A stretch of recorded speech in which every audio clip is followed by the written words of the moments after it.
Welcome to the Real News Network. I'm Sharmini Pires coming to you from Baltimore. Jorge Parra, president of the Association of Injured Workers and ex-workers of GM Colomotores in Colombia, was released from custody on November 19th. This came after a Bogota television station broadcast footage showing officials from the U.S. Embassy pulling disabled worker Manuel Ospina to the ground and hitting and kicking him as a group. Watch a Spanish-language news report here.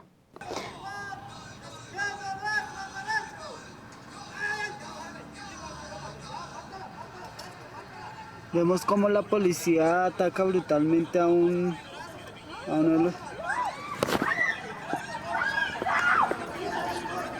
Vemos... The injured workers have been protesting in front of the U.S. Embassy, demanding reinstatement with work that they can be doing or legally retired with compensation. Let us have a look at what some of the injured workers are saying about why they're protesting in front of the embassy in Bogota. Simplemente un trabajador que no puede hacer su trabajo, un trabajador que se enfermó en sus puestos de trabajo ya no le sirve porque ya no producimos al mismo ritmo de las personas que están sanas y por el hecho de estar enfermos nos despidieron. Que realmente sí, hay mucha gente que está enferma de la empresa. Han pasado más de 20.000 trabajadores, los cuales han sido engañados, utilizados. Eso lleva muchos años, 5, 10, 15, 20 años, hasta 25 años que ha salido gente así.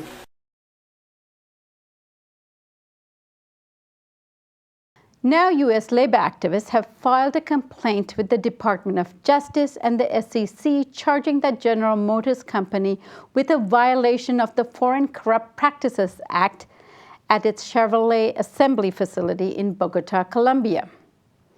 Now, joining us to discuss all of this is Frank Hammer. Frank Hammer is a retired General Motors employee and former president and chairman of Local 909 in Warren, Michigan.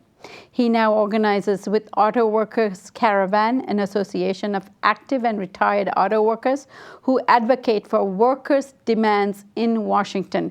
Thank you so much for joining us, Frank. Thank you very much, Sharmini. So, Frank, tell us what's really going on in front of the embassy in Bogota, Colombia. That's in front of the U.S. Embassy. The members of Asotecol, who have been in the encampment in front of the embassy now for 3 years and 3 months, decided that they had to up their ante of the struggle. And earlier this week, they chained themselves to some building, part of a building of the embassy, not interfering with egress and ingress, but to dramatize their struggle to get justice with General Motors. And it was very, very soon after they took this action that suited embassy officials came out to cut the chains and actually roughed up and beat on these 3 workers, who of course are disabled. They have been disabled from their work at General Motors. So in a sense, General Motors through the U.S. Embassy re-injured these workers after they had been injured in the factory. So, Frank, why in front of the U.S. Embassy and not General Motors?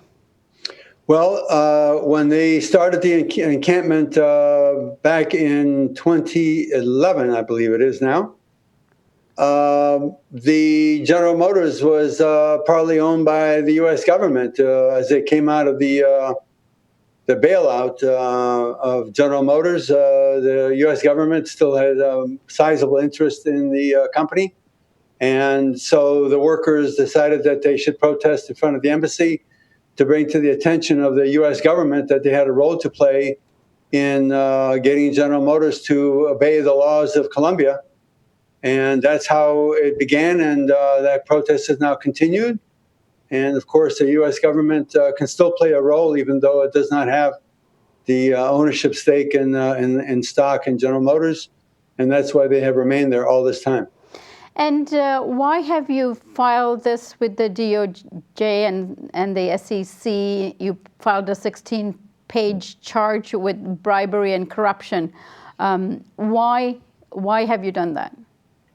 Well, the General Motors Corporation has wanted these workers to find legal avenues in the Colombian, court and government system. And in fact, over the last 3 years, the workers have attempted to appeal to the labor ministry in Colombia, to the Attorney General's office, to the social insurance company, and every which way that they turned, they found one block after another, one obstacle after another. And it became clear after a while that the government officials, for example, in the labor ministry, have been acting on behalf of General Motors and preventing investigations from being conducted or undermining an investigation, but in every which way covering for General Motors, and the workers have been unable to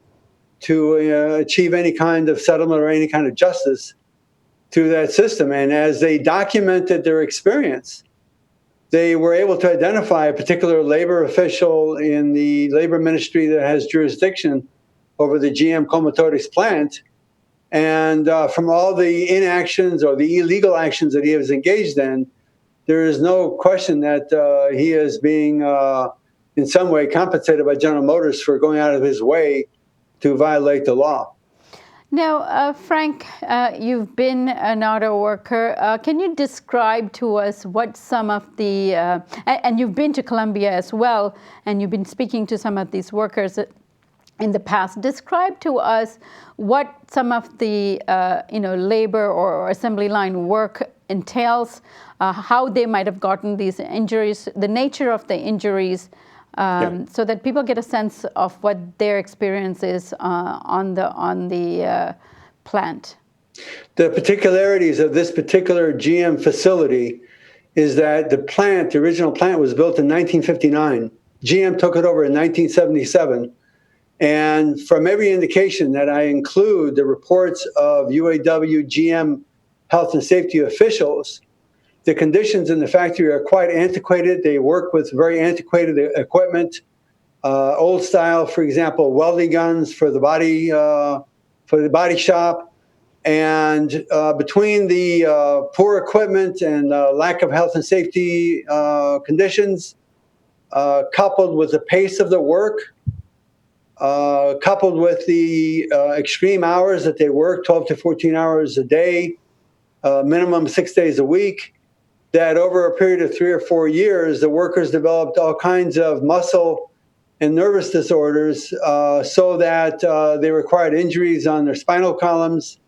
They had rotator cuff issues, carpal tunnel syndrome. These kinds of things are very somewhat familiar in GM and other facilities in the United States. But of course, in the United States, GM has agreements with a union, my union, UAW, where we've been able to prevent some of these. But if you go to the Comotores plant, GM and the Colombian government managed to get rid of the union, basically, and it's a non-union plant now. So these conditions have been allowed to prevail and have resulted in extensive injuries, debilitating injuries for many, many, many workers. So as a result of being let go from these plants, they really have no livelihood, and not only they, but their families, particularly their children, are also suffering, not to mention their communities, from not having these kinds of incomes. What are you hoping will come out of your complaint to the Department of Justice, and what is the best case scenario here in terms of your expectations?